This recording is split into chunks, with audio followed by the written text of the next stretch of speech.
Hello नमस्कार, आप लोग का फ़नी ज्ञान में स्वागत है। यहाँ पर देखेंगे बीएचयू एंट्रेंस एग्जाम के लिए समान ज्ञान की टेस्ट सीरीज़ का टेस्ट 4, जिसमें मोस्ट इम्पोर्टेंट हम 30 क्वेश्चन देखते हैं, जो कि आपके बीए आर्ट्स और सोशलॉजी एमए के सभी सब्जेक्ट्स के लिए, एलएलबी, एमएलबी, बीकॉम, बीएड, मतलब अदर जो भी एग्जाम होते हैं बीएचयू में, जहाँ पर भी जीके आता है सभी के लिए इंपॉर्टेंट है ये क्वेश्चन। तो इससे पहले आपके 3 पार्टेड अपलोडेड हैं, उसके भी आप ज़रूर जाके सभी क्वेश्चन देखते हैं। और इसका पीडीएफ आपको मिल जाएगा टेलीग्राम चैनल पर, तो वहाँ पे बस जुड़े ताकि आपको उसका पीडीएफ मिल जाए। आपकी स्क्रीन पर जो क्वेश्चन दिख रहा है उसका हमें आंसर करने की कोशिश जरूर करें कि इसका आंसर क्या होगा। पहला क्वेश्चन है आपके सामने, भुवनेश्वर तथा पुरी के मंदिर किस शैली में निर्मित हैं? In which style are the temple of the Bhubaneswar and Puri bold?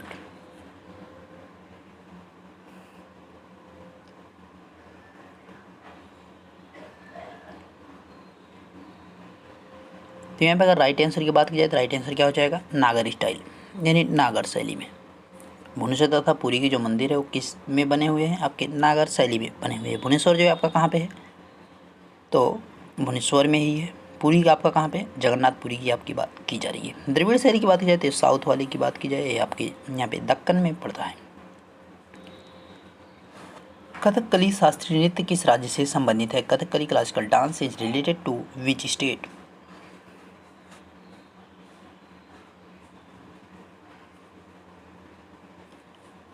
Kathakali की बात की जा रही है, जो कि आपका किससे संबंधित है? केरल से। ध्यान रखिएगा, केरल से संबंधित है कौन? कथकली। ध्यान रखिएगा इस चीज़ का। भरतनाट्यम तमिलनाडु।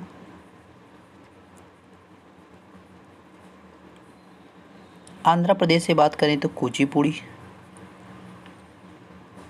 ध्यान रखिएगा, कुचिपुड़ी। कर्नाटक से आपका मोस्ट इम्पोर्टेंट यक्षगान। केरला से दूसरा आपका एक और इम्पोर्टेंट है मोहिनी अट्टनम। और एक आपका पूछा जाता है कथक। देखिए, कथक कली दिया और कथक जो कहाँ से है? उत्तर प्रदेश यानी यूपी से रिलेट करता है। यानी उत्तर प्रदेश का जो क्लासिकल डांस है वो कौन सा है? कथक। इस चीज़ का ध्यान रखिएगा। नेक्स्ट देखिए, निम्नलिखित में से कौन सा मौलिक अधिकार केवल भारतीय नागरिकों के लिए उपलब्ध नहीं है? Which of the following fundamental right is not available only to Indian citizens? यानी कोई ऐसा मौलिक अधिकार आपका है जो भाई केवल भारतीयों के लिए नहीं, वो विदेशियों के लिए भी है, यानी जो यहाँ के नागरिक ना होकर विदेशी भी हैं उनके लिए भी ये क्या है? अवेलेबल है। तो ये कौन सा है? तो भाई प्रारंभिक शिक्षा का अधिकार। किसका? प्रारंभिक शिक्षा का अधिकार, यानी राइट टू एलिमेंट्री एजुकेशन। भाई दोनों के लिए, यानी जो विदेशी हो या देसी हो, यानी जो भारतीय हो, दोनों के लिए क्या है? अवेलेबल है। वानिकी और चराई आर्थिक गतिविधि के किस क्षेत्र के अंतर्गत आता है? Forestry and grazing come under which field of economy activity? तो वानिकी और चराई आर्थिक गतिविधि के किस क्षेत्र के अंतर्गत आता है? तो ये प्राथमिक क्षेत्र के अंतर्गत आएगा। जो भी चीज़ें नेचुरल है, जैसे वन हमारा वानिकी और चराई, ये वन हमारे जो हैं कृषि हमारा हो गया, यानी फॉरेस्ट की बात की जा रही है, एग्रीकल्चर की बात की जा रही है। ये सब हमारे कैसे आएंगे? जैसे कि आपका मत्स्य पालन आ जाएगा, मछली पालन है, ये सब जो है आपका किस में आएंगे? प्राथमिक क्षेत्र में आएंगे। द्वितीय क्षेत्र में आपकी जो यहाँ से कुछ चीज़ें उत्पादित की जाती है उनकी बात यहाँ पे, जैसे कि कृषि से आपका जो है अनाज उत्पादित, इस प्रकार की चीज़ें। उसका तृतीय में आएंगे, जो यहाँ से चीज़ें अनाज से जैसे क्या क्या चीज़ें बनाई, यानी फैक्ट्री वगैरह जो है आपका तृतीय वाले में आ जाएंगे।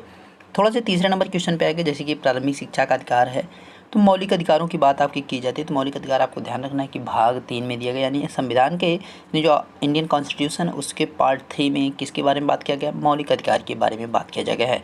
मौलिक अधिकार जो कहाँ से लिए गए हैं? यूएसए के कॉन्स्टिट्यूशन से लिए गए हैं, यानी अमेरिका के यहाँ पे संविधान से लिए गए। इस चीज़ का आपको ध्यान रखना है, ठीक है। 12 से 35 तक हमारे जो है यहाँ पे मौलिक अधिकारों के बारे में किया गया है बात। नेक्स्ट है, उत्पादकता पर प्रच्छन्न बेरोजगारी का क्या प्रभाव है? What is the effect of the disguised unemployment on the productivity?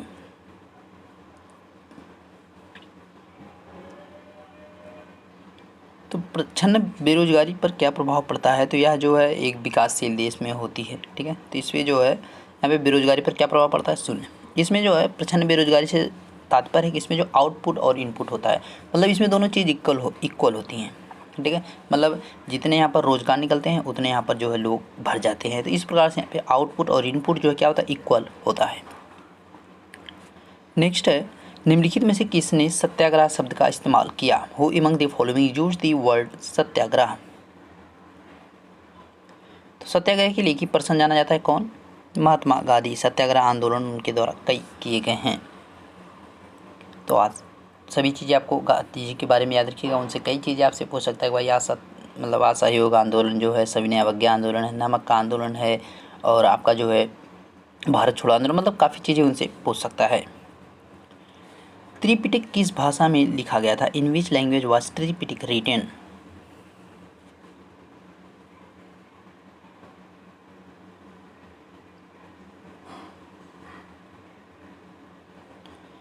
तो त्रिपिटक की बात की जा रही है, तो आपका एक किस में लिखा गया है?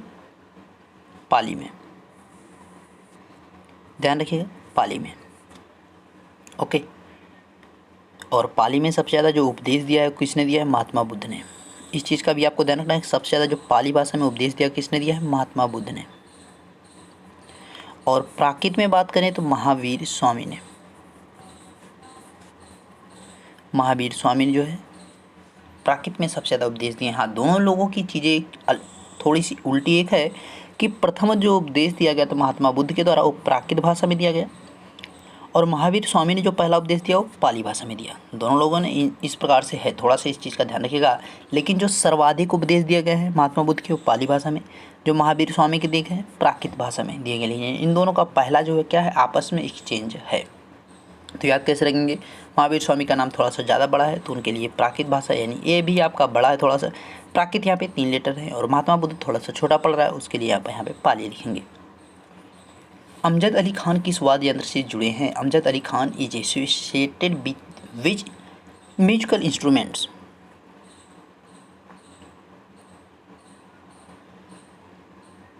अमजद अली खान की बात की जाए तो अमजद अली खान जो है किससे हैं? सरोद बजाते हैं। ठीक, इस चीज़ का ध्यान रखिएगा। बांसुरी की बात की जाए तो हरि प्रसाद चौरसिया मोस्ट इम्पोर्टेंट क्या है? हरि प्रसाद चौरसिया मोस्ट इम्पोर्टेंट है, ये बार बार आपसे पूछा जाता है। इस चीज़ का आपको ध्यान रखना है। रविशंकर यहाँ पे याद रखिएगा सितार के लिए। ठीक है। नेक्स्ट है, बड़ा बाग किस राज्य में है? इन विच स्टेट इज बड़ा बाग लोकेटेड?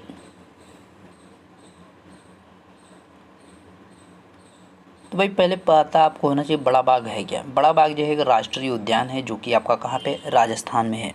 ध्यान रखिएगा, राजस्थान जैसलमेर में। जैसलमेर राजस्थान। प्रधानमंत्री उज्ज्वला योजना का उद्देश्य क्या है? What is the aim of Pradhanmantri Ujjwala योजना?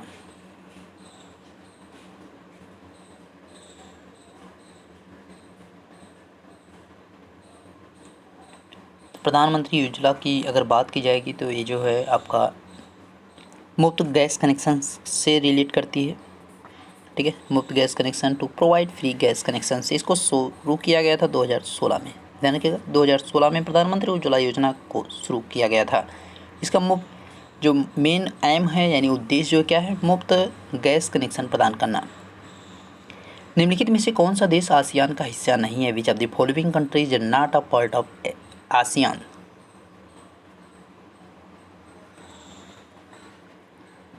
तो पहले यहाँ पे अगर राइट आंसर की बात की जाए तो आसियान में जो है कौन नहीं आता? भारत। ध्यान रखिएगा, भारत ही इसका आंसर हो जाएगा। आसियान के अगर हेडक्वार्टर की बात की जाए यानी जो इसका मुख्यालय वही आपका है, तो मुख्यालय कहाँ पे? जकार्ता पड़ेगा। जकार्ता किसकी राजधानी? Indonesia Jakarta. रूफिया वहाँ पर मुद्रा चलता है। अगर एशियान की फुल फॉर्म की बात की जाए तो एसोसिएशन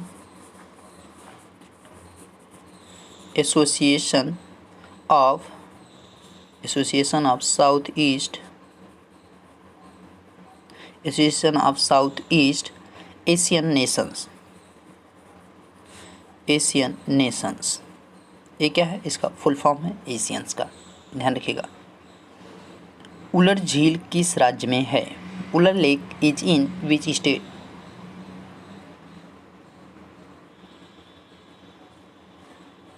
तो उलर लेक कहाँ पे? जम्मू कश्मीर में, यानी डी ऑप्शन। उलर लेक जो है भारत की सबसे मीठे पानी की झील है।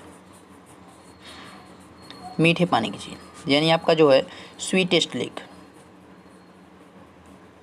ये इंडिया की बात की जा रही है, ध्यान रखिएगा। स्वीटेस्ट लेक इंडिया में जो है कौन सी है, तो उलर लेक है। विश्व की अगर बात करेंगे वर्ल्ड में जो है, तो वर्ल्ड में कौन सी है, सुपीरियर लेक। इस चीज़ का भी ध्यान रखिएगा। सुपीरियर झील जो है आपके विश्व की सबसे मीठे पानी यानी ताजे पानी की झील है। वुलर झील जो है भारत की सबसे बड़ी ताजे यहाँ पे जो है झील है, और सुपीरियर झील जो है पूरे विश्व की है, जो कि अमेरिका में है। नेक्स्ट वन, बाघों की आबादी को दूना करने वाला विश्व का पहला देश कौन सा है? Which is the first country in the world to double the tiger population. मतलब भाई उसने क्या किया कि 1 का 2 बना दिया, इस प्रकार से, जैसे कि 10 का 20, इस प्रकार से वहाँ पे जो है उसने 2010 से टारगेट रखा था, जो कि उसका 2022 में जो है कंप्लीट हो जाएगा।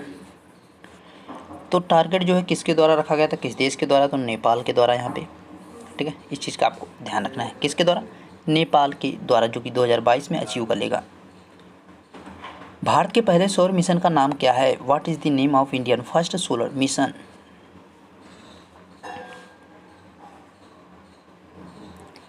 तो यहाँ पे सूर्य मिशन की बात की जा रही है, तो सूर्य मिशन जो है आपका पहला वाला जो है वो कौन सा है?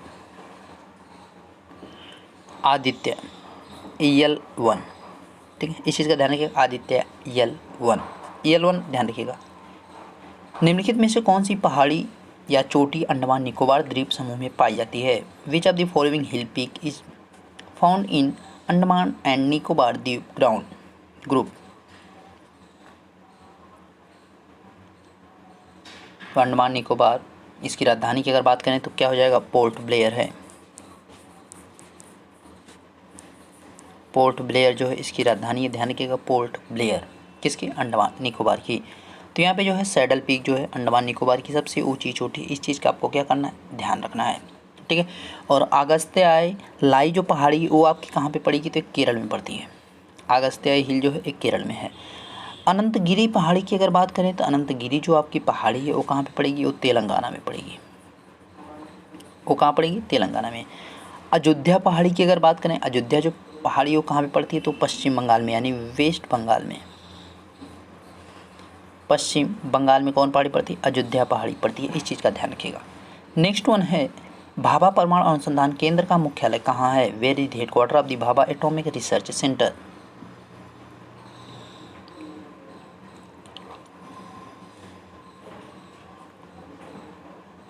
अगर भाभा परमाणु केंद्र यानी बार्क की बात की जा रही है, BARC, बार्क की अगर बात की जाए तो इसकी जो स्थापना की गई थी 1954 में, और इसका जो मुख्यालय बनाया गया कहाँ पे, मुंबई में बनाया गया, यानी इसकी स्थापना जो कहाँ पे हुई है, मुंबई में 1954 में। हिंद के तोते के रूप में किसे जाना जाता है? Who is known as the parrot of Hind, यानी तूतिया ऑफ हिंद भी कह सकते हैं इस चीज़ को आप, वो थोड़ा सा, तूतिया ऑफ हिंद, इंग्लिश में भी ऐसे ही लिखा रहेगा, ध्यान रखिएगा, तूतिया ऑफ हिंद, इस चीज़ का ध्यान रखिएगा। तो ये किसको कहा जाता है? यहाँ पे अगर राइट आंसर की बात की जाएगी तो क्या हो जाएगा, अमीर खुसरो को कहा जाता है, ध्यान रखिएगा, अमीर खुसरो। स्वतंत्रता के समय भारत का वायसराय कौन था? Who was the viceroy of India during the independence.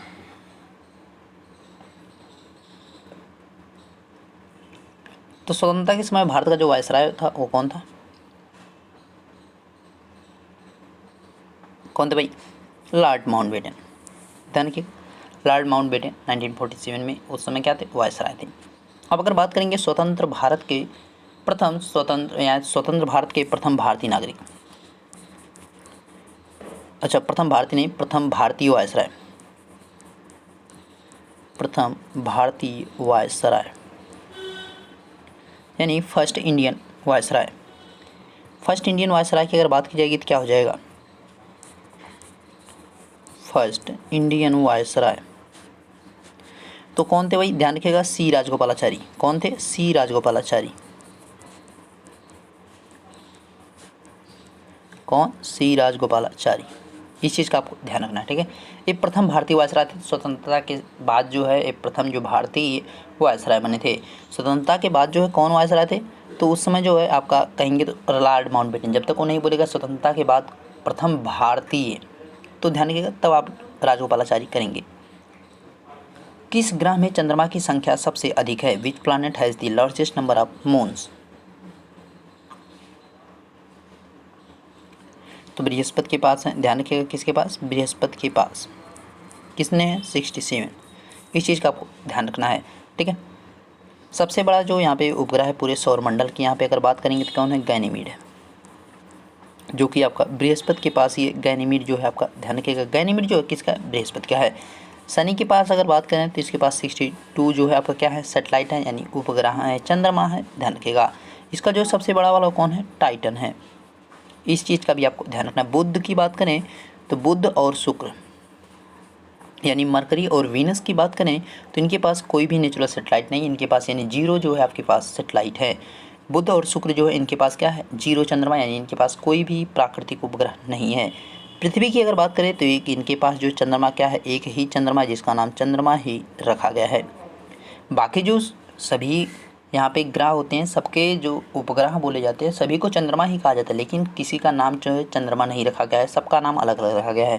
क्योंकि जो पृथ्वी का उपग्रह एकमात्र उपग्रह यहाँ पे उसका नाम क्या रखा गया है, चंद्रमा ही रखा गया है। नेक्स्ट वन, दूध की शुद्धता मापने के लिए क्या प्रयोग किया जाता है, what is used to measure the purity of milk. तो भाई दूध की शुद्धता की बात की जा रही है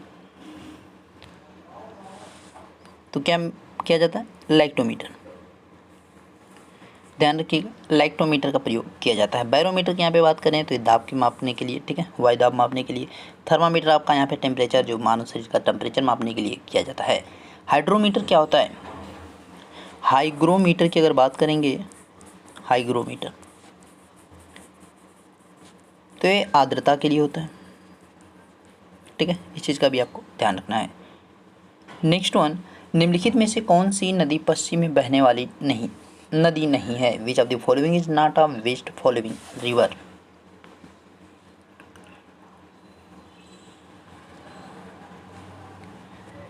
तो यहाँ पे ताप्ती भी भाई बहती है, साबरमती भी बहती है, नर्मदा भी बहती है, कौन बहती नहीं है, महानदी। महानदी जो है आपका ये क्या है, पूरब में यानी बंगाल की खाड़ी में अपना जल गिराती है। तो इस वजह से राइट आंसर क्या हो जाएगा, डी ऑप्शन यहाँ पे भाई सही हो जाएगा।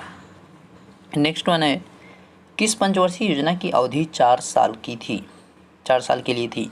The duration of the which 5-year plan was for 4 years।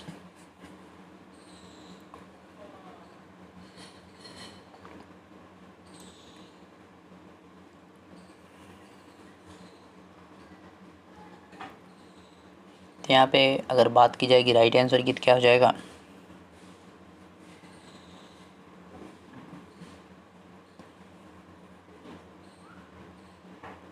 तो 5वीं जो पंचवर्षीय योजना थी यानी सी ऑप्शन यहाँ पे सही हो जाएगा, जो कि आपकी 1974 से 78 तक केवल चली थी। कितने, 4 साल तक केवल यहाँ पे चली थी, ठीक है, इस चीज़ का आपको ध्यान रखना है। सरकार जैसे ही चेंज हुई उसको ख़त्म कर दिया गया। नेक्स्ट वन, आत्मीय सभा के संस्थापक कौन थे, who was the founder of आत्मीय सभा।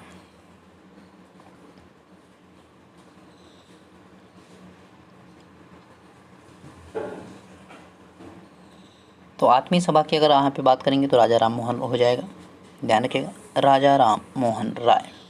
इनके द्वारा जो है 1815 में इसकी स्थापना की गई थी। कहाँ पे की गई थी, कलकत्ता में की गई थी, ध्यान रखिएगा, ठीक है। सती प्रथा का अंत भी इनके द्वारा 1829 में किया गया था। किसके सहयोग से, तो लॉर्ड यहाँ पे लॉर्ड आपका कौन थे, विलियम के सहयोग से, ध्यान रखिएगा, ठीक है। भारतीय संविधान में किस संशोधन ने पंचायती राज व्यवस्था को संवैधानिक दर्जा दिया, which amendment in the Indian constitution give the constitution status to the panchayat raj system.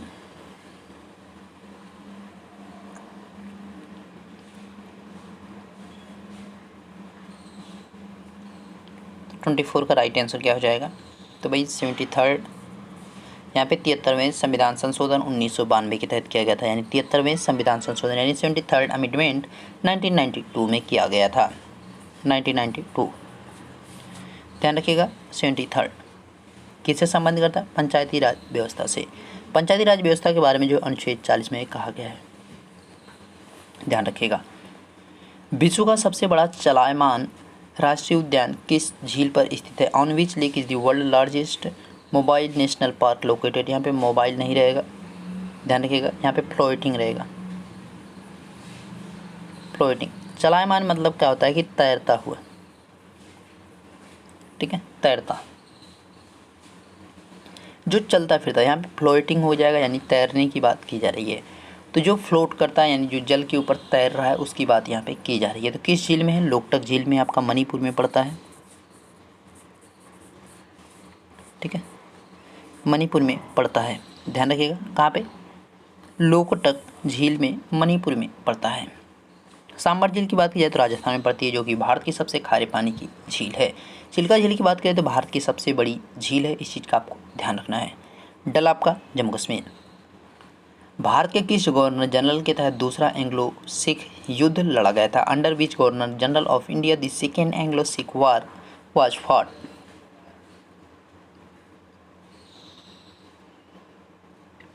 तो यहाँ पे 1845 से लेकर 46 तक, यहाँ पे 2 साल, यहाँ पे 1 साल लगभग जो है चला था पूरा। तो ये जो किसके शासनकाल में लड़ा गया था? लॉर्ड डलहौजी की। यहाँ पे सेकेंड यानी सेकेंड एंग्लो सिख की बात की जा रही है। अगर आप फर्स्ट की बात करेंगे, जो फर्स्ट सिख वाला जो यहाँ पे युद्ध हुआ था, ये एंग्लो सिख वार जो है, तो वो आपका यहाँ पे प्रथम उस समय वायसराय कौन थे? तो हार्डिंग थे, याद रखिएगा, लॉर्ड हार्डिंग, ठीक है, इस चीज़ का ध्यान रखिएगा। फर्स्ट वाला जो हुआ था यहाँ, यानी अगर कहेगा प्रथम एंग्लो सिख युद्ध जो है लड़ा गया था किस गवर्नर जनरल के शासनकाल में? तो लॉर्ड हार्डिंग थे। ओणम पर्व किस राज्य में मनाया जाता है? In which state Onam festival is celebrated? Onam festival की बात की जाती है तो कहाँ पे मनाया जाता है? केरल, ध्यान रखिएगा, केरल से। अगर यहाँ पे और एक इम्पोर्टेंट जो आपका आता है पोंगल, पोंगल कहाँ मनाया जाता है? तमिलनाडु में, इस चीज़ का भी आपको ध्यान रखना है, ठीक है। सरस्वती सम्मान किस क्षेत्र में दिया जाता है? इन विच फील्ड सरस्वती सम्मान इज गिवन?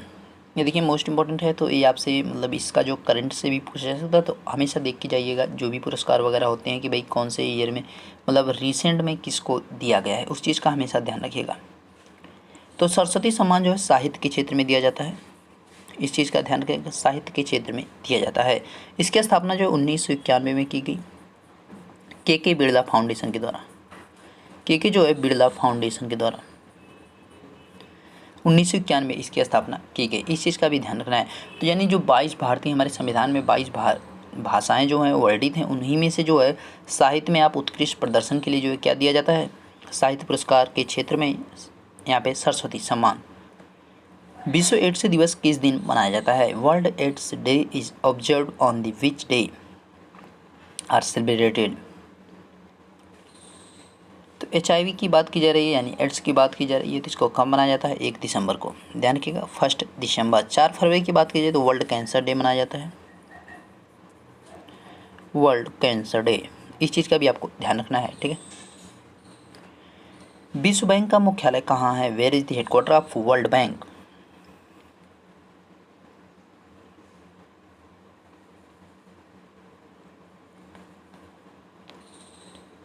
तो वर्ल्ड बैंक की बात की जा रही है, विश्व बैंक के मुख्यालय की बात की जा रही है, तो कहाँ पे? वाशिंगटन DC में। विश्व बैंक और IMF यानी अंतर्राष्ट्रीय मौद्रिक नीति की बात की जा रही है, इंटरनेशनल मॉनेटरी फंड की बात की जा रही है, इसका भी मुख्यालय कहाँ पे? वाशिंगटन DC में ही है, ठीक। ओपेरा हाउस सिडनी में आपका है। लंदन की यहाँ पे आपका बात की जाए तो क्या होता है? लंदन से ग्रीनविच मीन टाइम गुजरती है, इस चीज़ का भी आपको ध्यान रखना है, ठीक है। तो आपके मोस्ट इंपॉर्टेंट जो 30 क्वेश्चन सभी कंप्लीट हो जाएंगे। वीडियो अच्छा लगा तो लाइक कीजिएगा और इसको ज़्यादा से ज़्यादा शेयर करें ताकि मैक्सिमम लोगों के पास चीज़ें पहुँच सके। मिलेंगे नेक्स्ट वीडियो में, तब तक देखते रहिए fun with Ashish sir. Thank you.